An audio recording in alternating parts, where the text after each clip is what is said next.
Things we're going to speak to Kulin Lalbhai about, Vice Chairman at Arvind Fashions. Mr. Lalbhai, thank you so much for coming in and giving us your time here at NDTV Profit. Really appreciate it. Let's Great to start. be here. Absolutely. Let's start with your take on what has really worked this quarter, and especially when it comes to margins, because there is a healthy uptick there. Yes, so at Arvind Fashions, we have been re-energizing the brand portfolio very, very systematically since the last 3 years. And when I say re-energizing, that means investing in premiumizing our products, making our stores look much more exciting, and much stronger advertising with a surround sound effect. So if we look at the net total impact of all of that, it is our brands becoming more aspirational. And that is one of the reasons why our like-to-likes have been in high single digits for many, many quarters. And our discounting has also been showing a trend downwards. And that's why we've had a very strong gross margin expansion over the last 3 years. In fact, it's not just a one quarter phenomena.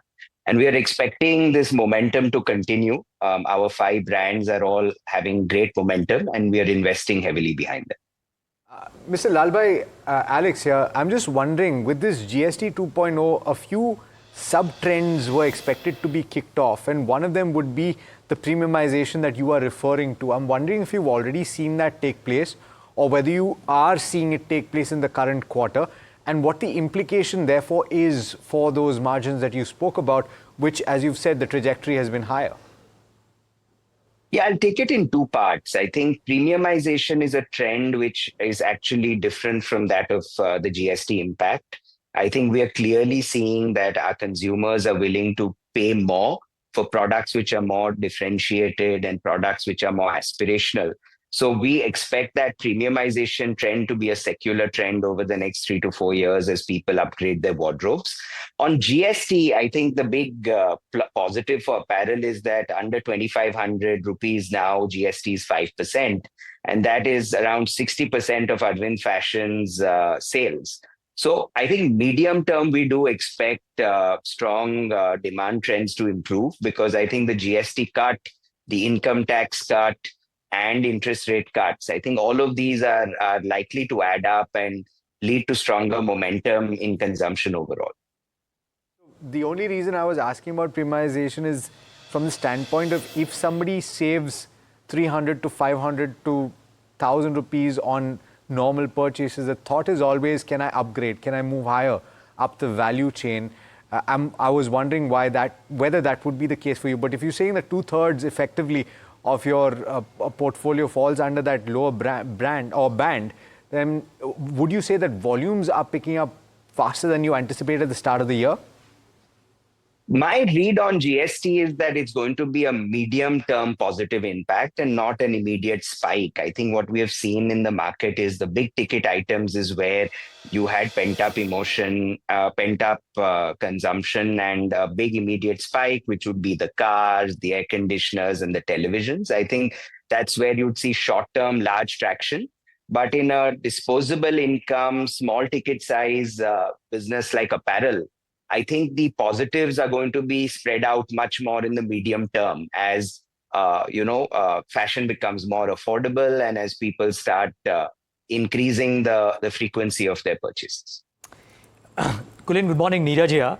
And in the con call at Q2, you guys had mentioned that there is a clear pivot towards direct channels for better cash conversion, higher ROC, etc. Is that plan duly getting executed? And do you anticipate, or are there some internal targets of where you reach on ROC, on cash flows, etc.?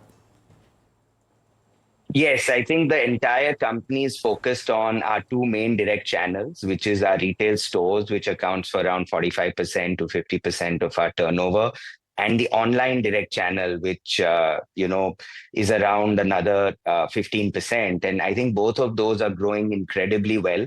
Our direct online this quarter was a 50% growth, so it's showing incredible traction. And even on retail, we've had an 8% LTL. And we intend to open, 150,000 net square feet of retail space. So we have bold targets on square foot expansion as well. So overall, I think our direct component of revenue is going to keep going up every year as a percentage share of the overall revenues of the company. Got it. And I believe you were planning 150 stores in FY26. Where do we stand at the end of H1? So H1 has been, around 60 stores, but we are on track to the guidance that we have indicated to the market. So we're going to have a heavy H2 store opening this year. H2. Okay, fair call. And Kulin, just one thing, ROC targets, just missed that.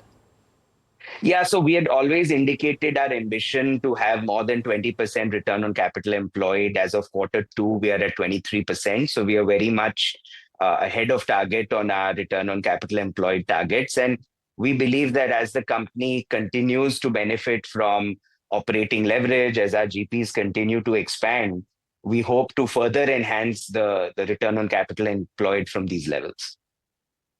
Kulin, just trying to understand what is new strategically, what are you looking forward to? I know that marketing costs were higher this quarter. Nevertheless, you've got an EBITDA margin jump of 100 basis points or so.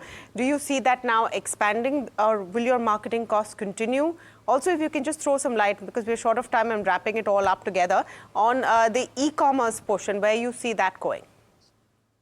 Yeah, I think the core strategy of the company remains to be how do we scale up this brand franchise. Each of our brands has the potential to be multi-thousand crore in size. So we just want to keep investing in scaling up our brands. And as we've indicated, the operating leverage should continue to be between 50 to 100 bips every year. We are investing more in marketing. If we weren't doing that, it would be more like 100 basis points every year. But we are planning to plow that back and accelerate growth, because we believe now we can double down on this brand franchise and grow faster as a company.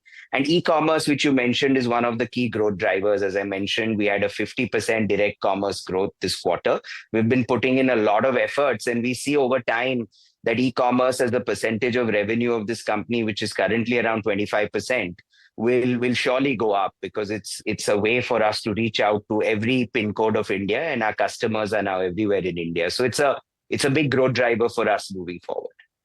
Okay, thank you so much, Kulin, for speaking with us. Kulin Lalbhai of Arvind Fashions.